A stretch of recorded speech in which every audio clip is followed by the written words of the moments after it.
During this past week, I've had a regular meeting of the Anglican Methodist Dialogue Group. I co-chair that along with Tony Franklin Ross from the Methodist Church of New Zealand.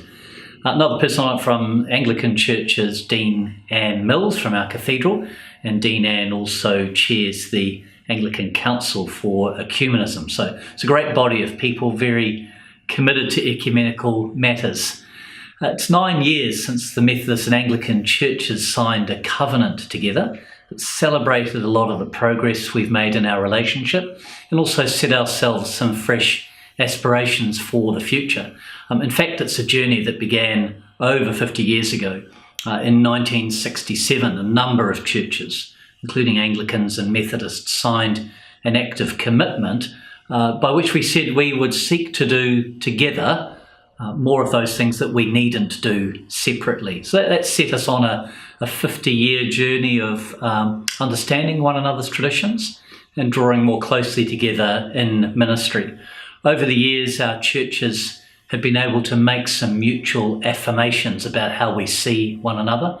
That's included affirming the validity of our respective orders of ministry, and also importantly affirming that in each other's churches we recognise a ministry of oversight. The Greek word for that is episcope, and that's the fundamental role of a bishop. So bishops have a ministry of oversight in the church, and we've said to one another, Anglicans and Methodists, we recognise that in our respective traditions we each have that kind of ministry. Now that's a really key point as we approach now an exciting opportunity as churches, and that is the opportunity to begin to interchange our ordained ministry across our two traditions. Our General Synod this year passed a resolution.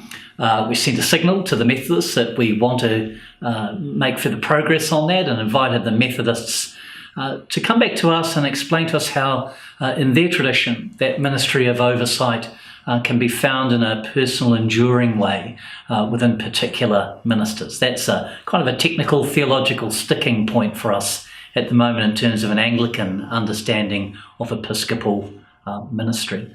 So we're very excited. We've had a good meeting this week talking more about those things. The Methodist Conference, which is like their General Synod, their national conference meets later this year. I'm going to be able to be there for a part of that and look forward to their discussions on how they might respond to that. So I think wonderful signs of continued ecumenical commitment and work between us, and I certainly value your prayers for these ways in which we can give further expression to the unity for which Christ prayed.